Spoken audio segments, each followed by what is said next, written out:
Hello guys, welcome back. आज की movie के अंदर हम कुछ ऐसा एक्सप्लेन करने वाले हैं जिसको सुनने के बाद आपका दिमाग पूरी तरह से हिल जाएगा।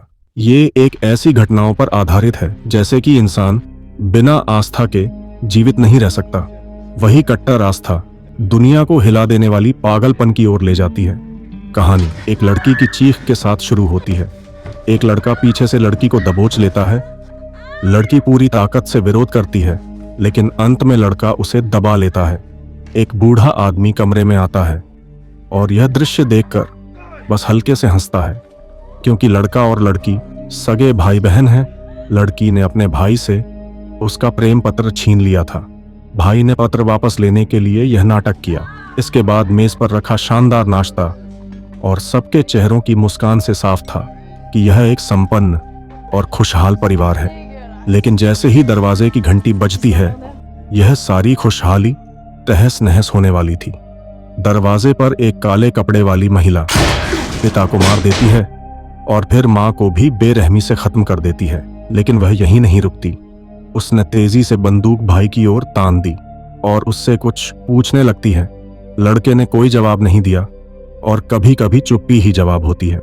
आखिरकार उसने इन सभी को बेरहमी से खत्म कर दिया और इस काले कपड़े वाली महिला का नाम लूसी था। इसने ऐसा इसलिए किया क्योंकि उसने इस परिवार से अमानवीय यातनाएं सही थीं। इस परिवार ने लूसी को इतना गहरा दर्द दिया था कि लूसी अपने दुश्मनों को मारने के बाद भी उसका दर्द, उसका प्रतिशोध अभी कम नहीं हुआ था। उसके मन का अंधेरा उसकी दूसरी शख्सियत बन चुका था। अंदरूनी यातनाओं से त्रस्त लूसी इस घर से बाहर भाग निकली और अपनी सबसे प्यारी दोस्त अन्ना से टकरा गई, जो उससे बेहद प्यार करती थी। लूसी की हालत देखकर अन्ना को अंदाजा हो गया कि कुछ भयानक हुआ है, लेकिन खून से सना दृश्य देखकर वह बहुत डर गई थी। अन्ना ने कैसे ना कैसे अपने आप को संभाला और लूसी को वापस उसी घर में ले गई।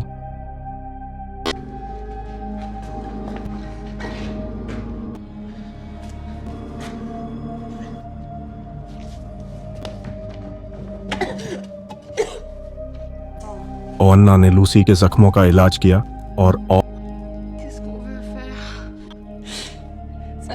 और घर में पड़ी सभी लाशों को ठिकाने लगाने लगी। अन्ना चुप रही, बस लूसी को कसकर गले लगाया, क्योंकि वह जानती थी कि इस परिवार का संबंध लूसी के उस बचपन के अंधेरे से है जिसे वह याद नहीं करना चाहती थी। अन्ना लूसी के शारीरिक जख्मों का इलाज कर सकती थी, उसके अपराध के सबूत मिटा सकती थी, लेकिन उसके दिल के जख्मों को नहीं भर सकती थी। पुरानी यादें लूसी के दिमाग में एक बुरे सपने की तरह बार बार लौटती थीं। जब भी वह इन यादों में खोती, उसके जख्म फिर से हरे हो जाते। जब लूसी आखिरकार अपने दर्द भरे ख्यालों से बाहर आई, तो उसने पाया कि अन्ना ने उसे बंद कर दिया है। अन्ना ने ऐसा इसलिए किया क्योंकि शवों को दफनाते समय उसने देखा कि घर की मालकिन अभी जिंदा थी। अन्ना नहीं चाहती थी कि लूसी और हत्याएं करे, इसलिए वह उसे बचाना चाहती थी। लेकिन लूसी कहाँ रुकने वाली थी। उसने मालकिन को मार डाला। लूसी बार बार मालकिन के सिर पर प्रहार करती है। वह अपने गुस्से को इस तरह निकालने की कोशिश करती, लेकिन उसे अभी तक यह नहीं पता था कि उसे बदले की खुशी इसलिए नहीं मिल रही थी क्योंकि उसके दिल में दया उसकी नफरत से ज्यादा थी। अपने मन की उलझनों से निकलने का रास्ता न पाकर लूसी ने एक खंजर से अपनी जान ले ली। अपनी बेस्ट फ्रेंड को खोने से अन्ना दुख में डूब गई, लेकिन उसे नहीं पता था कि उसका असली नरक अभी शुरू होने वाला था।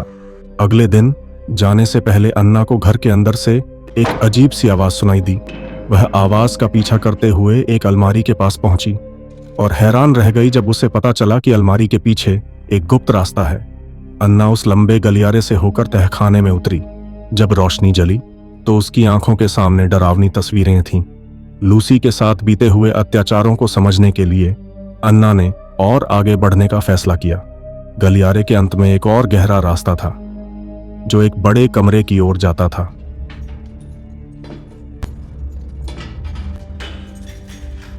कमरे के बीच में एक अजीब आकार की कुर्सी थी, जिसके एक तरफ मोटी लोहे की जंजीर थी। उसी जंजीर के दूसरी तरफ वहां गंभीर रूप से घायल एक लड़की थी, जिसकी आवाज अन्ना के कानों में पड़ी थी। यातनाओं से तड़पती हुई, देखने, बोलने और चलने में असमर्थ। और ऐसा लग रहा था कि ये लड़की काफी लंबे समय से यहाँ पर कैद है। अन्ना ने यह सोचकर कि लूसी को भी ऐसी यातनाएं झेलनी पड़ी होंगी, अन्ना का दिल टूट गया। उसे अपने उस फैसले पर गुस्सा आया जब वह घर की मालकिन को बचाना चाहती थी।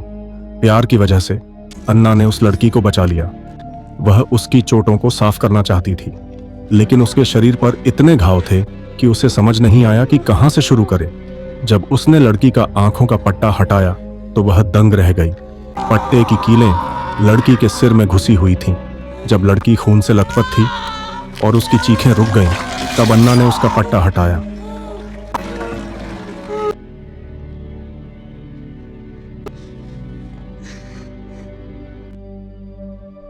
अगले दिन एक चीख ने अन्ना को जगा दिया, जो लूसी के पास रुकी थी। लूसी की तरह वह लड़की भी अपने बुरे सपनों से तड़प रही थी। वह अपने शरीर को दीवार से रगड़ रही थी, जैसे उसके शरीर पर डरावने कीड़े रेंग रहे हों।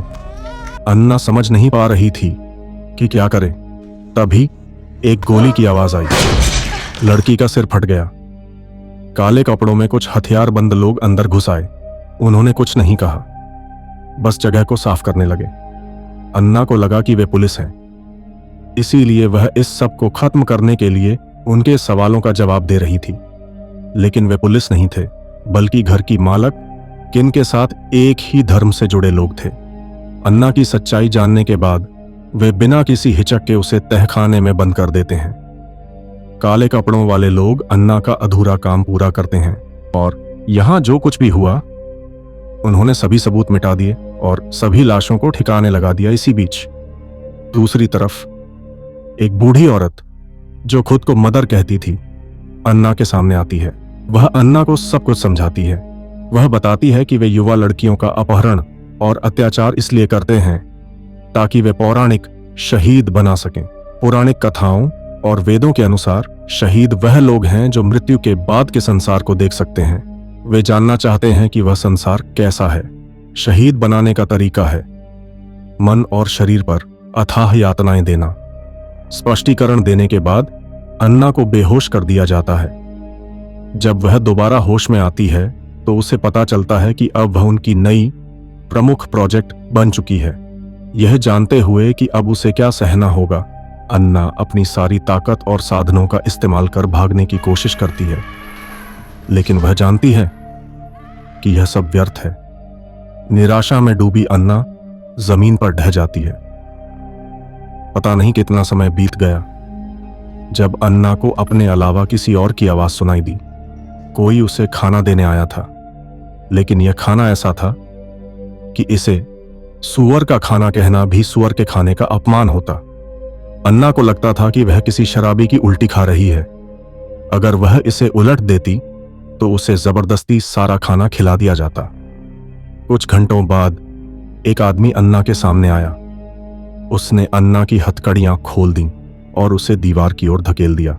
फिर उसे एक थप्पड़ मारा और एक तरफ हट गया, जैसे कह रहा हो, अब तुम भाग सकती हो। लेकिन अगर वह सचमुच भागने की कोशिश करती तो उसे एक पूरी तरह की पिटाई का सामना करना पड़ता। अन्ना के सुंदर बाल काट दिए गए। इसके बाद के दिनों में उसे हर दिन वही यातनाएं सहनी पड़ती थीं। सूखा खाना खाना, पिटाई सहना, सूखा खाना खाना, पिटाई सहना।